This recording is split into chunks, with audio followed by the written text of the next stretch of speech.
إنك حميد مجيد.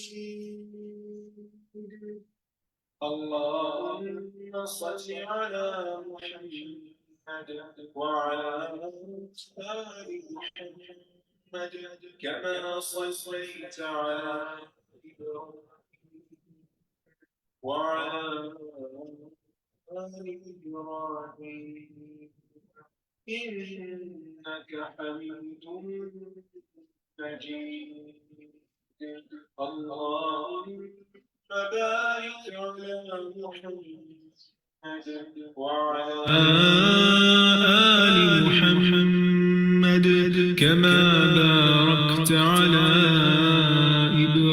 إبراهيم وعلى آل إبراهيم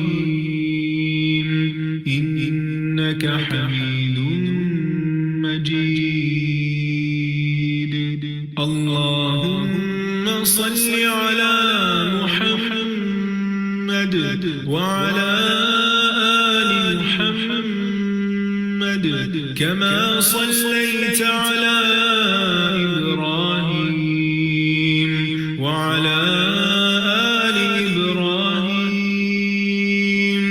إنك حميد مجيد. اللهم بارك على محمد وعلى آل محمد كما باركت على إبراهيم وعلى آل إبراهيم إنك حميد مجيد. اللهم صل على محمد وعلى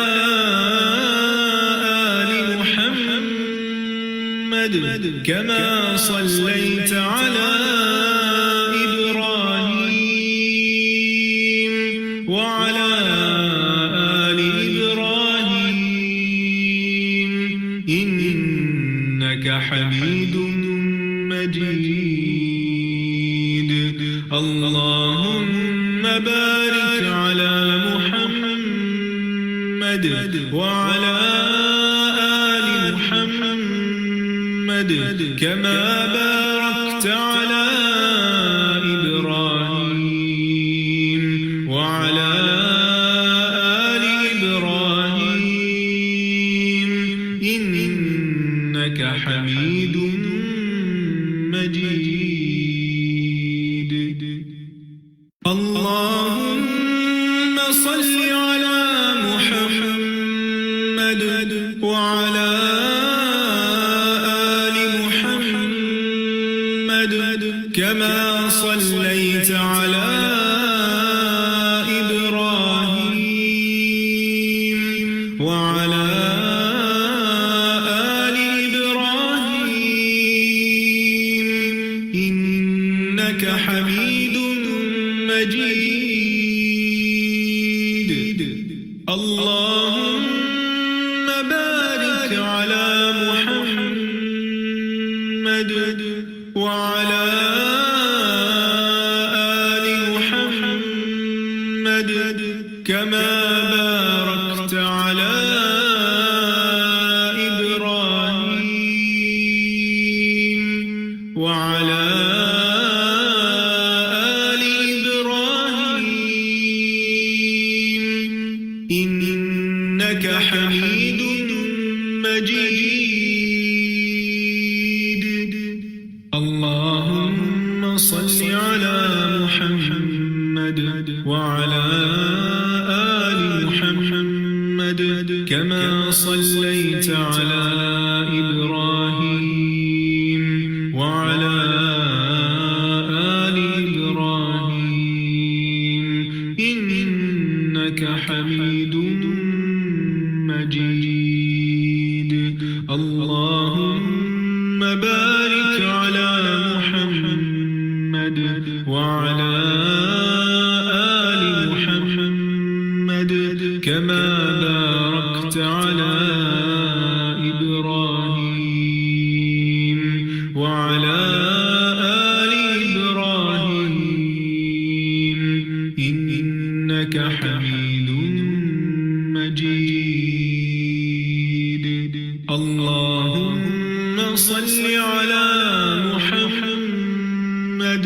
وعلى آل محمد كما صليت على إبراهيم وعلى آل إبراهيم إنك حميد مجيد اللهم بارك على محمد وعلى آل محمد كما باركت على إبراهيم وعلى آل إبراهيم إنك حميد مجيد اللهم صل على محمد وعلى آل محمد كما صليت على إبراهيم وعلى آل إبراهيم إنك حميد مجيد اللهم بارك على محمد وعلى آل محمد كما باركت على إبراهيم وعلى آل إبراهيم إنك حميد مجيد اللهم صل على محمد وعلى آل محمد كما صليت على إبراهيم وعلى آل إبراهيم إنك حميد مجيد اللهم بارك على محمد وعلى آل محمد كما باركت على إبراهيم وعلى آل إبراهيم إنك حميد مجيد اللهم صل على محمد وعلى آل محمد كما صليت على إبراهيم وعلى آل إبراهيم إنك حميد مجيد اللهم بارك على محمد وعلى آل محمد كما باركت على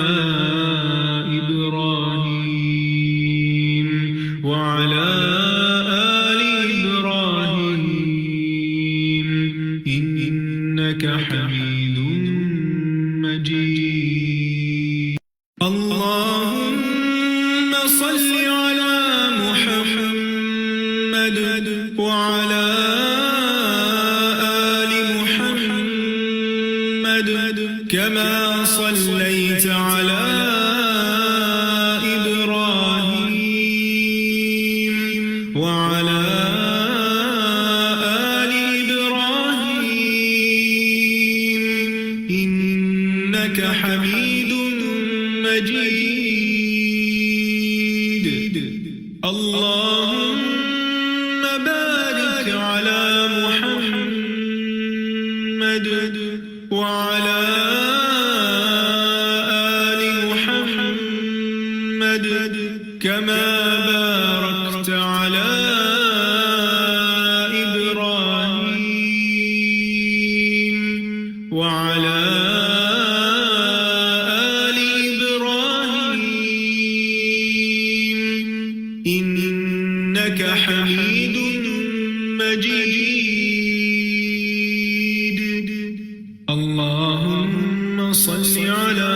محمد وعلى آل محمد كما صليت على إبراهيم وعلى آل إبراهيم إنك حميد مجيد. اللهم بارك على محمد وعلى آل محمد كما باركت على إبراهيم وعلى آل إبراهيم إنك حميد مجيد. اللهم صل على محمد وعلى آل محمد كما صليت على إبراهيم وعلى آل إبراهيم إنك حميد مجيد. اللهم بارك على محمد وعلى آل محمد كما باركت على إبراهيم وعلى آل إبراهيم إنك حميد مجيد. اللهم صل على محمد وعلى آل محمد كما صليت على إبراهيم وعلى آل إبراهيم إنك حميد مجيد. اللهم بارك على محمد وعلى آل محمد كما باركت على إبراهيم وعلى آل إبراهيم إنك حميد مجيد.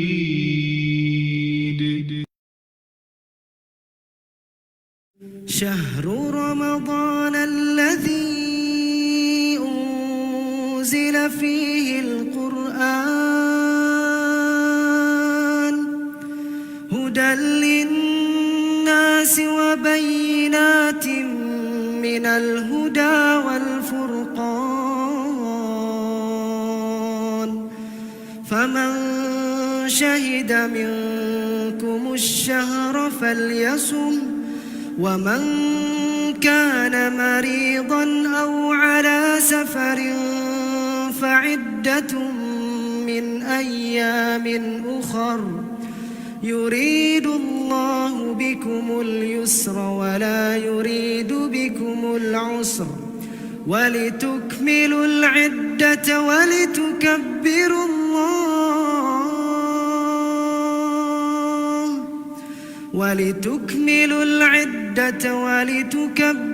الله على ما هداكم ولعلكم تشكرون.